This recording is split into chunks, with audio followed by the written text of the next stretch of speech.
Dikutip dari Keterbukaan Informasi Bursa Efek Indonesia, rapat umum pemegang saham tahunan PT Barito Pacific Tbk menyetujui pembagian dividen tunai final senilai 8,5 juta dolar Amerika.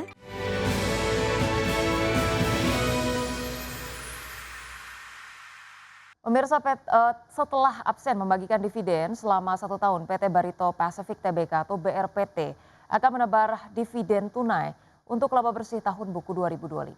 Ya, jumlah pembagian dividen tunai final senilai 8,5 juta Amerika, maksud kami 0,5 juta dolar Amerika atau hanya setara 1,7% dari laba bersih tahun 2025.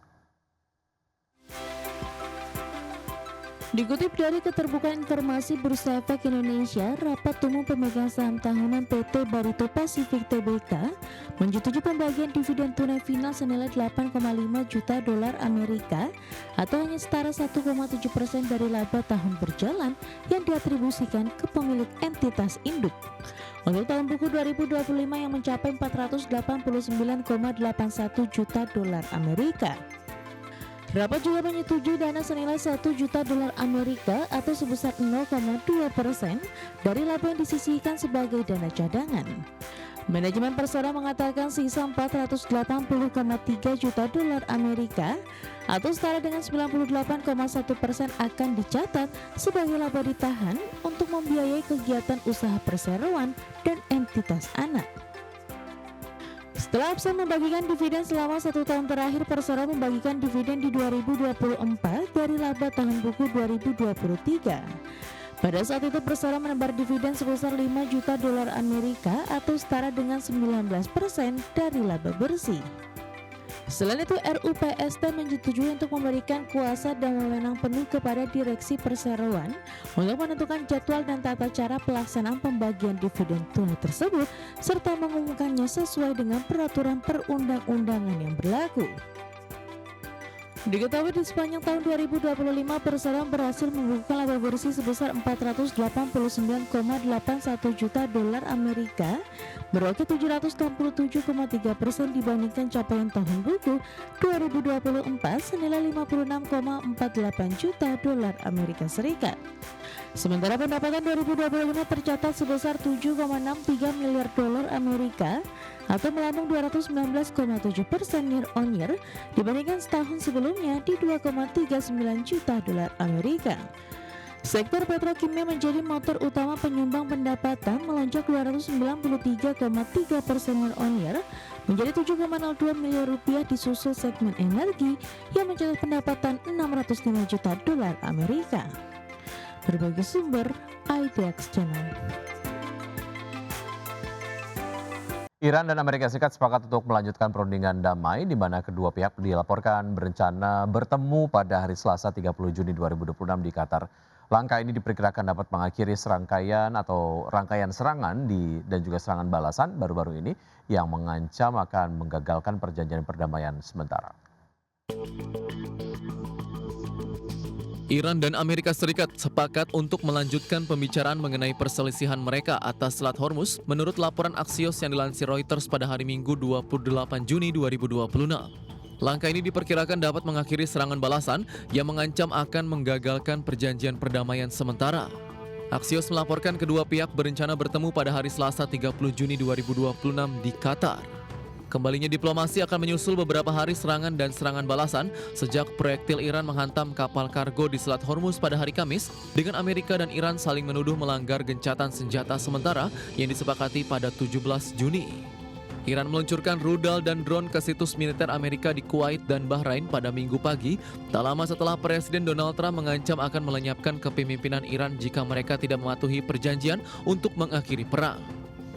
Sementara itu, Israel mengatakan pada hari Minggu bahwa mereka sekali lagi menyerang militan Hizbullah yang bersenjata yang didukung Iran di Lebanon, menghancurkan infrastruktur bawah tanah yang digunakan oleh kelompok tersebut di sebuah desa di Lebanon Selatan. Sementara itu, militer Amerika Serikat sebelumnya mengatakan telah menyerang Iran lagi beberapa jam setelah sebuah kapal tanker dihantam di Selat Hormuz, jalur pengiriman energi terpenting di dunia yang sebagian besar telah ditutup oleh Teheran selama sebagian besar konflik. Berbagai sumber IDX Channel. pemirsa, PT BSA Logistics Indonesia Tbk melanjutkan strategi ekspansi anorganik dengan merampungkan akuisisi 99,99% saham PT Sinar Jati Mitra. Ya, langkah tersebut ditempuh untuk memperkuat kapabilitas operasional perseroan dalam bisnis depo peti kemas. Berdasarkan keterbukaan informasi, perseroan telah menyelesaikan pembelian 10.929 saham milik PT Bina Sinar Amiti di PT SJM senilai 11,48 miliar rupiah. Setara ataupun serta 5.384 saham milik PT Kreasi Adi Sarana senilai 5,65 miliar rupiah pada Kamis 25 Juni 2026. Penyelesaian transaksi tersebut membuat perseroan resmi menguasai 99,99% saham PT SJM. Akuisisi tersebut merupakan tindak lanjut dari perjanjian jual beli saham bersyarat yang ditandatangani pada 4 Oktober 2025 dan kemudian diamandemen pada 17 April 2026.